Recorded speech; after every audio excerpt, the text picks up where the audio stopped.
भगवंत गरु चतुर नाम वपु एक, जिनके पद रज परस ताना सत विघ्न अनेक, सब धरती कागद करऊ सब वन कलम कटाय, सात समुद्र शाही करमु सतगुरु गुण लिख्या न जाय। राम राम राम राम राम राम राम।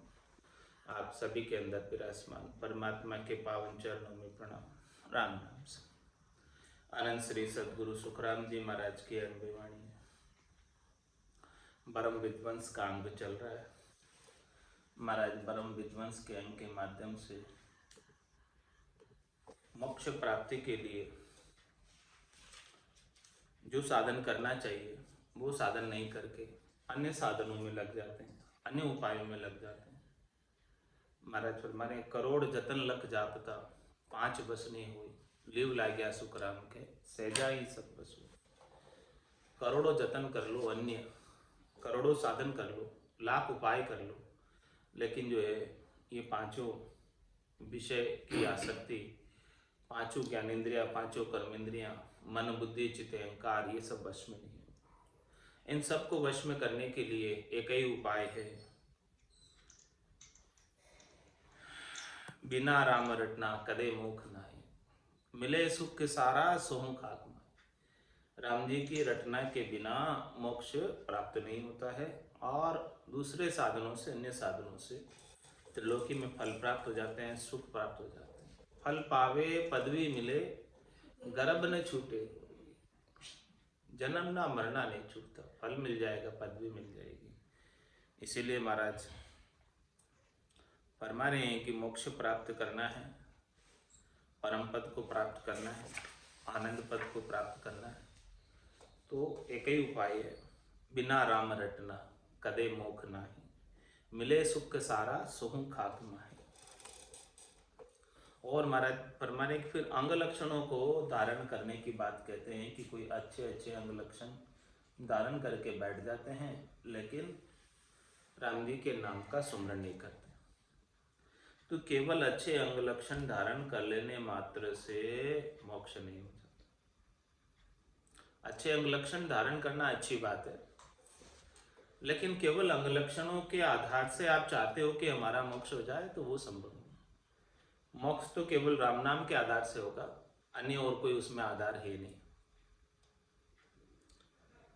तो झरना जमी समान रूख सम सती न कोई, दाता इंद्र समान सिद्ध पारस समलोई, पवन एकुकार भूत समनाय सयानी, लाख कोस की बात बस्त सिको तर जानी, ए अंग मत लत लछ पहुतिया फेर बहुता में होए, बिन रटना सुख राम कहे मोख न पहुते कोई। सारे अंग लक्षणों की बात महाराज ने बता दी।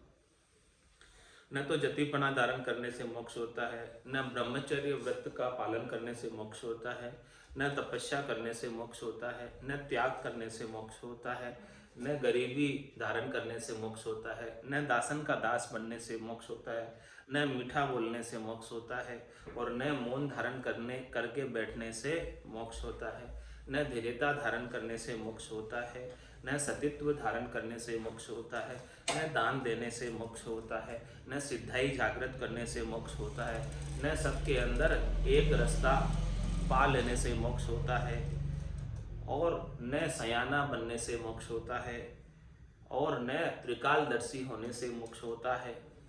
भूत भविष्य वर्तमान की बात तो सिकोत्री भी बता देती है। तो महाराज हमारे ऐसे अंग लक्षण तो बहुतों में होते हैं। क्या ये अंग लक्षणों से मोक्ष हो जाता? नहीं होता। बिन रटना सुखराम के मोख न पहुंचे। सारे अंग लक्षणों की बात कर ली, 8 अंग 64 लक्षण बोले कितने ही सुधार लो, उनसे मोक्ष होने वाला नहीं।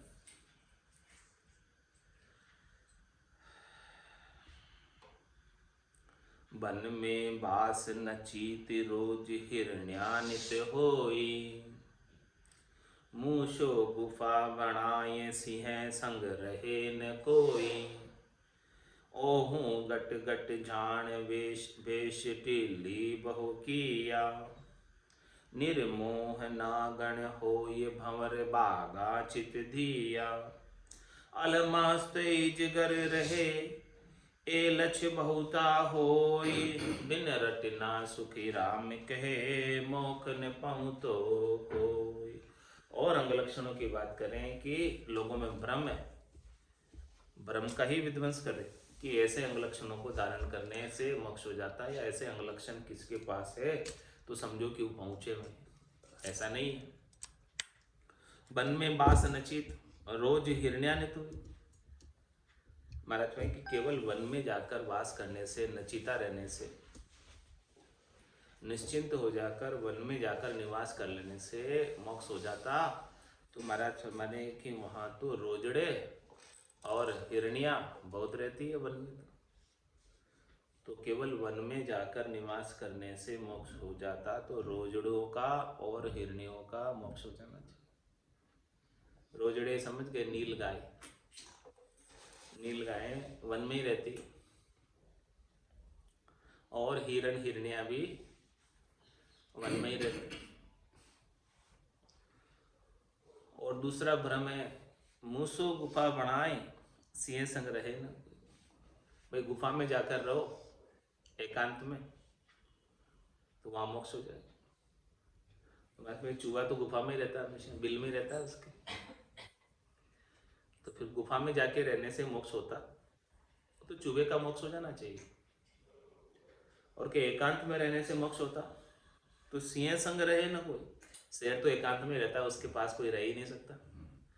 कोई उसके पास रहे तो उसको तो खा जाए, तो वो तो हमेशा एकांत में रहता है शेर तो एकांत में रहने से मोक्ष होता हो, तो सभी शेरों का मोक्ष हो जाना चाहिए। ओहू गट गट जान वेश टीली बहु किया। मैं के ओहू को जो ना आत्मचेतन को गट गट में जानो।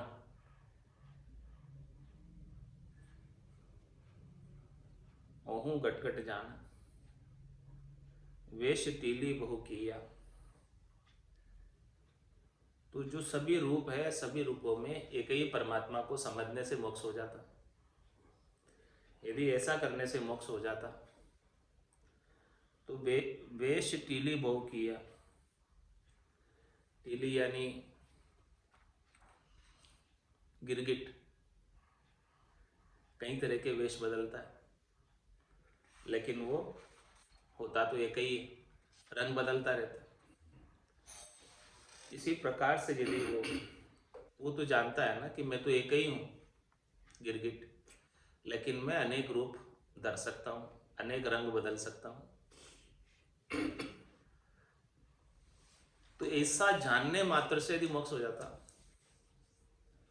तो सभी गिरगिटों का मोक्ष हो जाना चाहिए। क्योंकि वो तो जानता है कि मैं एक ही हूँ और मेरे रूप अनेक हैं, अनेक रूप में बदल सकता हूँ। तो ऐसा जानने से भी मोक्ष नहीं होता। निर्मोह नागण होय भंवर बागा चित्त। कोई कहते हैं निर्मोही हो जाओ इस संसार से, मोह छोड़ दो, आसक्ति छोड़ दो, बंधन छोड़ दो, तो मोक्ष हो जाएगा।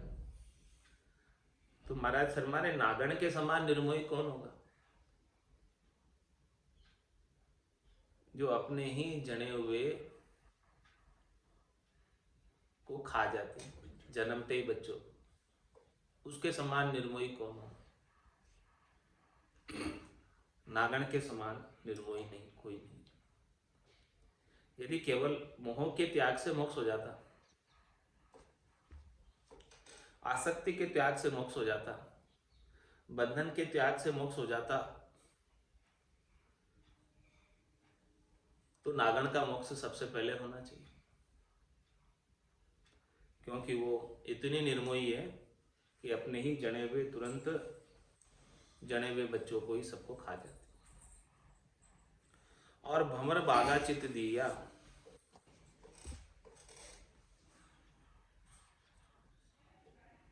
महाराज फरमा रहे कि कोई जो है चित्त सुगंधित पुष्पों पर, अच्छी वस्तुओं पर, अच्छी जगह लगाने से यदि मोक्ष हो जाता तो सभी भंवरों का मोक्ष हो जाना चाहिए, क्योंकि भंवर तो गंदगी में बैठता ही नहीं, वो तो हमेशा सुगंधित पुष्पों का ही मकरंद मधु पान करता है। वो कभी गंदी नाली में तो जाता ही नहीं है, गंदी चीज तो उठाता ही नहीं है, लेता ही नहीं है। हमेशा अच्छी ही चीजों का पान करता है, सेवन करता है। तो केवल अच्छी चीजों का पान करने से, अच्छी चीजों का सेवन करने से मोक्ष हो जाता, तो सभी भंवरों का मोक्ष हो जाना चाहिए।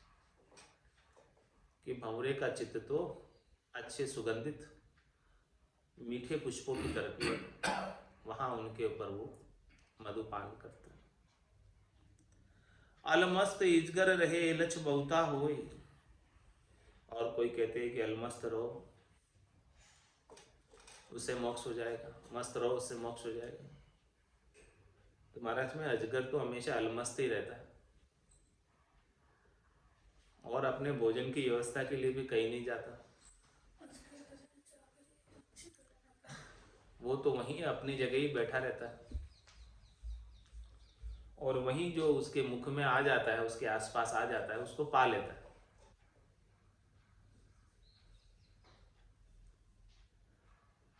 ऐसा अजगर जो है हमेशा अलमस्त रहता है। तो केवल अलमस्त रहने मात्र से मोक्ष हो जाता, तो सभी अजगरों का मोक्ष हो जाना चाहिए। तो एलच बहुता होई, ऐसे अंग लक्षण तो बहुतों में हैं, लेकिन महाराज फरमा रहे हैं कि कोई भ्रम में मत रहना, ये अंग लक्षणों को धारण कर लेंगे तो मोक्ष हो जाएगा, कभी नहीं होने वाला। बिन रटना सुखराम के मोख न पहुँचते कोई, बिना राम जी के नाम का सदगुरु विधि से सुमरण किए बिना मोक्ष होने वाला। रकार मकार का श्वास उश्वास में रसना कागल्य से जब तक सुमरण नहीं बनेगा, जब तक भजन की रीत गट में नहीं आएगी, जब तक निज नाम जागृत नहीं होगा, सतनाम कुदरत कला नेंचर का आनंद रोम रोम में नहीं आएगा, तब तक मोक्ष नहीं। जब तक दुनियात्मक शब्द की ध्वनि सुरता सुनेगी नहीं, तब तक मोक्ष नहीं होगा। और आगे महाराज अंग लक्षण बता रहे हैं। तरक फरक ग्रह त्याग मद गरीबी बक मोनी, रोही जंगल गांव बास काही दिस सूनी, कायर सूरा बेठ बाद ठंडा बहो होई, दाता मूजी ज्ञानी मूड मूरख नर लोई, लख 84 जोन में ए सब लक्ष्मत होए, बिन रटना सुखी राम कहे मोख न पहुँचे कोई। सभी अंग लक्षणों की बात बताने की 84 लाख जीवाजूम के अंदर अलग अलग प्राणियों में अलग अलग अंग लक्षण होते हैं। तो केवल उन अंग लक्षणों को धारण कर लेने मात्र से मोक्ष नहीं होता। तरक फरक ग्रह त्याग, कोई संसार से तरक फरक हो जाए, संसार से डिस्टेंस बना ले, दूरी बना ले, और घर को भी छोड़ दे, गृहस्थी को भी छोड़ दे, वेश धारण कर ले, उससे मोक्ष हो जाता। तुम्हारे में सभी वेशधारियों का मोक्ष हो जाना चाहिए, सभी घर को छोड़ने वालों का मोक्ष हो जाना चाहिए, लेकिन मोक्ष तो नहीं होता है, उल्टा। और त्यागन किया रहे शिर बदलो जन्म दूसरो लूटे, त्याग करने से रण बदला जो चुकाना था प्रारब्ध कर्मों का, वो रण बदला बाकी रह जाता है, चुक नहीं पाता। तो जो रण बदला बाकी रह गया, चुक नहीं पाया, छोड़कर चले गए, उसे चुकाने के लिए फिर से जन्म धर के आना पड़ता। क्योंकि महाराज फरमाने कै सुखरा मिल्या धर्माई, किया कर्म नहीं जावे। जो भी किए हुए कर्म हैं वो मृत्यु उपरांत भी नहीं जाते हैं, मरणोपरांत भी नहीं जाते हैं। मिट्टी में मिल जाएगी ये काया, फिर भी वो कर्म वैसे के वैसे ही रहेंगे। उन कर्मों को भुगतान तो करना ही पड़ेगा। तो त्याग करके चले गए, त्याग ने किया रहे सिर बदलो, जन्म दूसरो लूटे, वापस दूसरे जन्म में आना पड़ेगा और जैसे जैसे कर्म थे उनका आपस भुगतान प्राप्त करना पड़ेगा। छूटने वाला नहीं है, जमराज छोड़ने वाला नहीं है। तो तरक फरक ग्रह त्याग, मद गरीबी बकमोनी। महाराज हमारे कोई मद रखता है, अहंकार रखता है, और कोई नम्रता रखता है, गरीबी रखता है, दासन का दास रहता है, और कोई बहुत अधिक बोलता है, वाचाल है, और कोई एकदम चुप रहता है। इन सब का महाराज हमारे कोई लेना देना नहीं मोक्ष की प्राप्ति। ये सब अंग लक्षण तो अलग अलग प्राणियों में अलग अलग तरह के होते हैं, भले हो उससे क्या फर्क पड़ता है। कै सुखराम देहि के ताई, करो सकल विद कारण नाहि। मोक्ष काज विद एक नहीं चाहिए, सदगुरु शरण प्रीत कर ले। सदगुरु की शरण ले लो, सदगुरु से वेद ले लो और सदगुरु से ज्ञान ले लो। वेद सहित ज्ञान घट आवे, प्रेम भाव ने जो मन पावे। मोक्ष मिलन की यही है उपाय, दूजी नहीं शिष्ट की। तो तरक फरक ग्रह त्याग, मद गरीबी बकमोनी, ये अंग लक्षण तो हो सकते हैं। कोई मोनी बनकर बैठ जाए, कोई ज्यादा वाचाल हो, कोई गरीब हो, कोई अहंकारी हो, अलग अलग अंग लक्षण होते हैं सब। कोई घर को छोड़ा हुआ हो, कोई घर में हो। रोही जंगल गांव, बास काहीं दिस सुनी। महाराज माने कि कोई जो है रास्ते में ही चलता रहता है, हमेशा यात्रा में ही रहता है, हमेशा कहीं एक जगह नहीं ठहरता है। एक गांव से दूसरे गांव, दूसरे से तीसरे से, हमेशा जो है विहार ही करता रहता है। और कोई जंगल में जाकर रहता है, कोई गांव में जाकर रहता है। तो महाराज फरमाने वो परमात्मा के बिना बताओ कौन सी दिशा सुनी है। कोई कहीं भी रहो, उसका कोई फर्क नहीं, उसका कोई कारण नहीं है कि आप जंगल में रह रहे, कि रास्ते में रह रहे हैं, कि गांव में रह रहे, कि शहर में रह रहे, कहाँ भी रहो। कहाँ कौन सी जगह बताओ ऐसी जहाँ वो परमात्मा हमारे राम जी नहीं है। कोई भी तो जगह राम जी के बिना सुनी नहीं है, कोई भी दिशा राम जी के बिना सुनी नहीं। पूरब है, पश्चिम है, उत्तर है, दक्षिण है, सभी दिशाओं के अंदर 10 दिशाओं में राम जी। ये 4 तो मुख्य दिशाएं और 4 इनकी संधि दिशाएं और ऊपर नीचे, ये 10 दिशाओं में राम जी एक सुई की नोक के बराबर। जगह भी ऐसे राम जी के बिना नहीं न खाली है। बताओ कोई दिशा खाली हो तो कहीं भी वास करो महाराज फरमाने, क्या फर्क पड़ता है। आप कहीं भी रह सकते हैं, कहीं भी रहकर भक्ति कर सकते हैं। कहीं भी बैठकर आप जो है राम नाम का सुमरन कर सकते हैं। किसी भी दिशा में जाकर बैठ जाओ, किसी भी गांव में चले जाओ या किसी भी शहर में, जहाँ हो वहीं आप बैठकर आराम से भक्ति करो, राम जी मिल जाएंगे। और जिन पाया जिन गट ही पाया, बायर फिर जन्म गवा। बाहर भी ज़्यादा फिरने की आवश्यकता नहीं है। जिनको भी आज दिन तक राम जी मिले, परमात्मा मिले हैं, गट के भीतर ही मिले हैं, बाहर नहीं मिले। इसलिए 68 को काहू को फिरिए, सूरत समेट नाम में धरिए। इस धराधाम पर, इस धरती पर 68 करोड़ तीर्थ है। तीर्थ की संख्या है 68 करोड़। तो महाराज 68 करोड़ तीर्थों में कहाँ कहाँ जाओगे आप। इतनी जाने की सामर्थ्य है कि 68 को काहू को फिरिए। इतनी जगह क्यों फिरते हो जाकर, क्या प्राप्त कर लोगे। आपको सब कुछ ही प्राप्त करना है तो केवल एक जगह बैठकर सुरत समेट नाम में दे, अपनी सुरता को सब जगह से समेट कर एकत्रित करके एक जगह पर केंद्रित कर लो राम जी के नाम पर, उसमें सब तीर्थों का लाभ प्राप्त हो जाएगा, कोई तीर्थ बाकी नहीं रहेगा। क्योंकि बास काई दिस सुनी, ऐसे राम जी के बिना आपका तन भी सुना नहीं है, आपके तन के भीतर भी राम जी भरपूर है, जितने बाहर है उतने घट के भीतर। तो आप भीतर में क्यों नहीं खोज कर लेते? वो तो भीतर तो आपके नजदीक ही है। तन देवड़ बिच आत्म देवा, निर्गुण भक्ति भजन है भेव।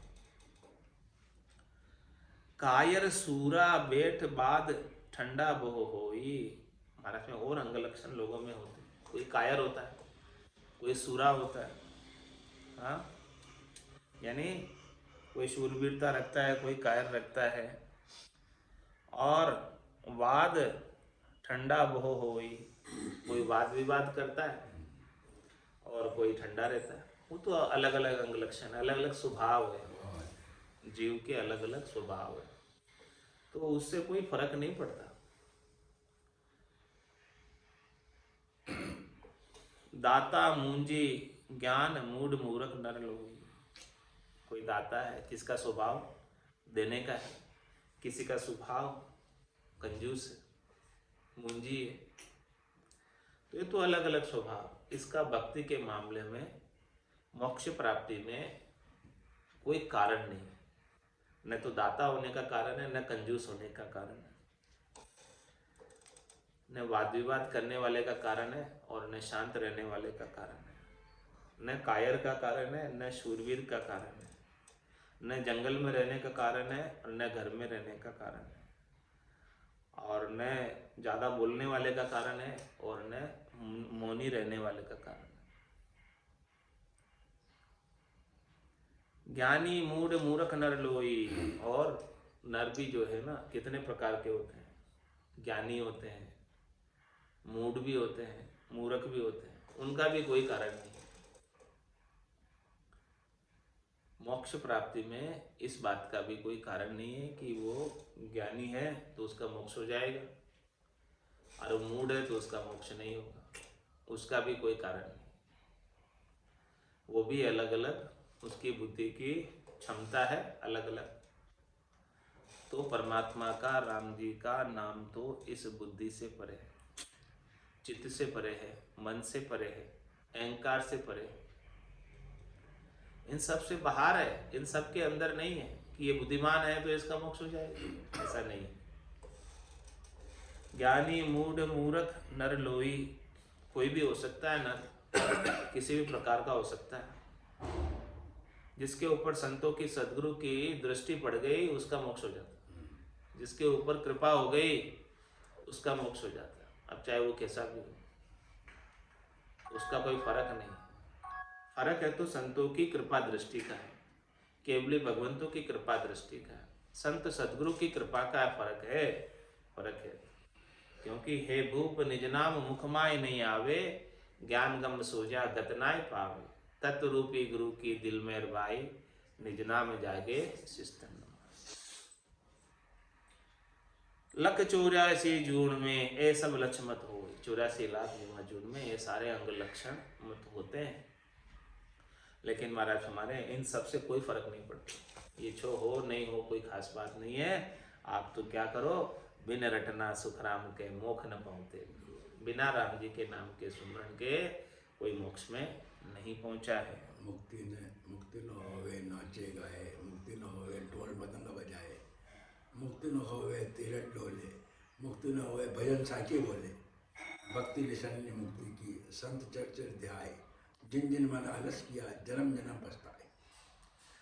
भक्ति निसरणी मुक्ति की, मुक्ति प्राप्त करना, मोक्ष प्राप्त करना है तो एक भक्ति राम जी के नाम की है, वही निसरणी सीढ़ी है जिसके ऊपर सब संत चढ़कर गए, और जो नहीं चढ़कर जा रहे हैं, भक्ति नहीं कर रहे हैं, आलस कर रहे हैं, प्रमाद में अपना समय व्यतीत कर रहे हैं, तो उन्हें फिर जन्म जन्म तक पछताना पड़ेगा। अब महाराज हमारे क्या करने से क्या प्राप्त होता है वो भी समझ लो, ताकि भ्रम का विध्वंस हो जाए सारा। लोगों के भ्रम होता है कि हम ये कर लेंगे तो हमारा मोक्ष हो जाए, लेकिन महाराज फरमाने क्या करने से क्या प्राप्त होता है वो समझ लो, तो अपने आप ही सब समझ विकसित हो जाएगी, और फिर निर्णय आप कर लेना कि क्या करना है क्या नहीं करना। तप कर राज रूप तीरथ कर पर उपगार सहाय, जिग कर धन भरत सुख संपत देह निरोगी पाए। क्या करने से क्या प्राप्त होता है वो महाराज वर्णन करके बता रहे हैं कि भाई तप करने से अगले जन्म में राज मिल जाता है। तप कर राज, रूप तीरथ कर, 68 करोड़ तीर्थों में नहाने से रूप निखर जाता है, यानी शरीर सुंदर हष्टपुष्ट स्वस्थ हो जाता, रूपवान देह मिल जाती अगले जन्म में 68 तीर्थों में नहाने से। परोपकार सहाय, भलाई का कार्य करते हैं, परोपकार का कार्य करते हैं, सहायता का कार्य करते हैं, तो महाराज फरमा रहे हैं कि आपके फिर से सहायता हो जाती है। किसी की आपने सहायता की तो बदले में आपको भी सहायता मिल जाएगी कष्ट के समय में। यदि आपने किसी की सहायता की तो वो भी आपकी सहायता आपकी तकलीफ के समय कर देगा। ये फल है उसका, परोपकार करने का। जिग कर धन, कोई यज्ञ करता है तो उसके घर के अंदर लक्ष्मी प्रसन्न होकर आ जाती है, यज्ञ करने से धन आ जाता है। और व्रत सुख संपत्ति, कोई व्रत करते हैं उपवास करते हैं तो सुख संपत्ति प्राप्त हो जाती है। जिस जिस देवी का, जिस जिस देवता का रिझाने के लिए, राजी करने के लिए व्रत किया जाता है, संकल्प लेकर, वो देवता या वो देवी प्रसन्न होकर सुख संपत्ति प्रदान कर देती है और देह निरोगी पाए। और महाराज फरमा रहे हैं कि व्रत करने से दूसरा लाभ ये है कि शरीर भी स्वस्थ रहता है, डाइजेशन सिस्टम को आराम मिल जाता है, थोड़ा ब्रेक मिल जाता है, तो फिर शरीर जो है स्वस्थ हो जाता है। तो ये शरीर के त्रिलोकी के 3 लोकों में फल प्राप्ति के उपाय, सुख प्राप्ति के उपाय। जत कर जुगत सत्य कर कोई, देवलोक में जावे, काशी करवत जाप जुरे जुरे, एक मन चिंत्यो फल पावे। और महाराज मैंने कोई जतिपना धारण करे, यहाँ पर ब्रह्मचर्य व्रत का पालन करे। जत कर जुगत, ऐसी जत की जुक्ति लगावे और कोई सत्य वचन बोले, राजा हरिश्चंद्र जैसे। जत कर जुगत, जतिपना धारण करे, ब्रह्मचर्य व्रत का पालन करे, सत्य वचनों का उच्चारण करे, तो इसका क्या लाभ है? इसका लाभ महाराज फरमाने हैं कि देवलोक में जाए, उनको देवताओं के ऊंचे लोकों में स्थान प्राप्त हो जाता है। और जो यहाँ ब्रह्मचर्य व्रत का पालन किया था, जो सुख भोग यहाँ नहीं किया था, उससे 1000 गुना सुख वहां मिल जाता।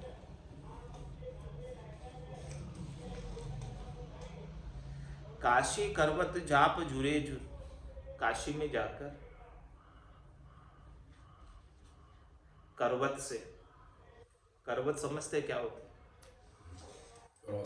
करोत, काटने की, लकड़ी काटने की करोत, आरी आरी, हाँ बड़ी करोत, लकड़ी काटने की। हाँ, तो महाराज भाई वहां पर क्या करते, काशी में जाकर अपने सिर के मध्य भाग को लकड़ी की आरी से जीते जी कटवा लेते, 2 भागों में शरीर को। काशी करवत जाप जुरे जुर, इस प्रकार से शरीर को कटवा लेते काशी में जाकर। काशी में जाकर इस प्रकार से कोई मृत्यु को प्राप्त हो जाता, तो उसका क्या लाभ मिलता? एक मन चिंत्य फल पाप। जो संकल्प लेकर उसने अपने शरीर को कटवाया काशी में जाकर करवत से, तो जो संकल्प लिया है वो अगले जन्म में उसे देह धर कर आएगा और वो संकल्प पूरा हो जाएगा, ये लाभ मिलेगा। करणी क्रिया कशाबो काया सब फलदायक कीना, कै सुखी राम नाम बिन रटिया फिर चौरासी दीना। महाराज ने बहुत करने की, बहुत क्रियाएं की, बहुत काया को कसा है, काया को कष्ट दिया, तकलीफ दी, तपस्या करके, व्रत करके, उपवास करके, सब फलदायक, सबका जो है त्रिलोकी में सुख के रूप में फल मिल जाता है। जो जो कष्ट सहन किया बदले में उसका फल मिल जाता है सुख के रूप में। लेकिन महाराज फरमाने कि इनसे किसी से मोक्ष नहीं होता। मोक्ष किससे होगा? परम मोक्ष किससे प्राप्त होगा? कै सुखी राम नाम बिन रटिया फिर चौरासी दीना। ये अनंत उपाय कर लिए, लेकिन जब तक सदगुरु विधि से प्रकार मकार का, श्वास उश्वास में रसना का गल्या से सुमरन नहीं करोगे नाम का, तो फिर से 84 में आना पड़ेगा। इति श्री भरम विध्वंस का अंग संपूर्ण। बांदा राज योग विद न्यारी रे, बांदा राज योग विद न्यारी, वेद लबेद भेद नहीं पावे, ना दर्शन संसारी। वेद लबेद भेद नहीं पावे, ना दर्शन संसारी रे। बांदा राज योग विद न्यारी रे, बांदा राज योग विद न्यारी। तज तज राज गया बन बीचे, वाही वेद न पायो। तज तज राज गया बन बीचे, वाही वेद न पायो। परमहंस विदेही धारा, जा सुन लेसन आयो। परमहंस विदेही धारा, जा सुन लेसन आयो रे। बांदा राज योग विद न्यारी रे, बांदा राज योग विद न्यारी। त्याग किया वे निर्भय कैसे, नाम भेद कहाँ पायो। त्याग किया वे निर्भय कैसे, नाम भेद कहाँ पायो। महाभरम डर घट में उपजो, तब वन कूनर धायो। महाभरम डर घट में उपजो, तब बन कूनर धायो रे। बांदा राज योग विद न्यारी रे, राज योग विद न्यारी। दुख सुख सकल अंतर में पैर के, मुख सुकयन काई। दुख सुख सकल अंतर में पर के, मुख सुकयन काई। वे कहो निर्भय किसे विद हुआ, डर डर मून समाई। वे कहो निर्भय किसे विद हुआ, डर डरे मुन समाई रे। बांधा राज योग विद्य न्यारी रे। राज योग विद्य न्यारी। अंग तो सकल आत्मा धरिया। क्या ग्रही क्या त्यागी। अंग तो सकल आत्मा धरिया। क्या ग्रही क्या त्यागी। ये आपस करे करे मासू डर पे। निर्भय बुद्धि कहाँ जागी। ये आपस करे करे मासू डर पे। निर्भय बुद्धि कहाँ जागी रे। बांधा राज योग विद्य न्यारी रे। राज योग विद्य न्यारी। जागे नाम प्रेम सुबाई। नख चके कुदरत खोजे। जागे नाम प्रेम सुबाई। नख चके कुदरत खोजे। उलटर पीठ फाड़ चढ़ जावे। मन करे कछु नहीं सोजे। उलटर पीठ फाड़ चढ़ जावे। मन करे कछु नहीं सोजे रे। बांधा राज योग विद्य न्यारी रे। बांधा राज योग विद्य न्यारी। राज योग की आविद भाई। बिन साधन चढ़ जावी। राज योग की आविद भाई। बिन साधन चढ़ जावे। तारी लगे न टूटे कोई। असहज समाध कवावे। ताली लगे न टूटे कोई। असहज समाध कवावे रे। बांधा राज योग विद्य न्यारी रे। राज योग विद्य न्यारी।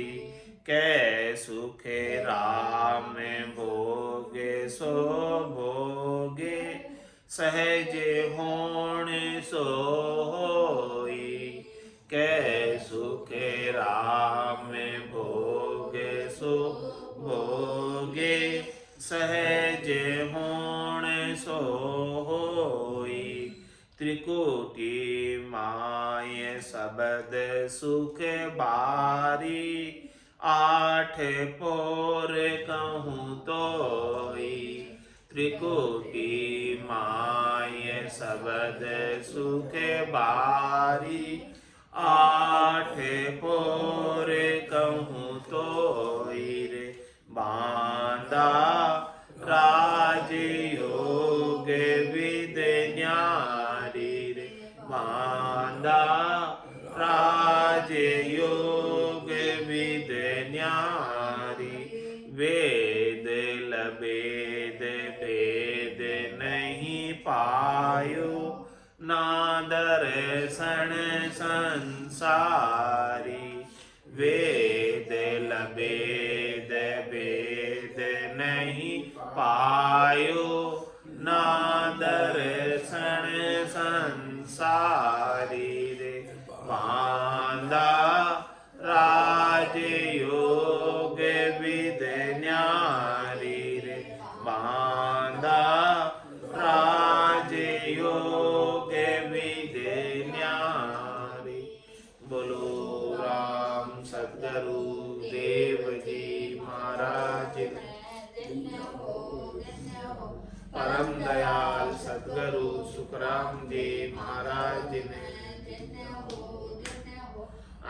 श्री सद्गुरु सुखराम जी महाराज के ज्ञान सस्वरूप भगवान ने धन्य हो केवली भगवंता ने धन्य हो जीवा तारण जहाज में धन्य हो मोक्ष के मालिका ने धन्य हो अनंत कोटि संतान ने धन्य हो राम सभा में राम राम सा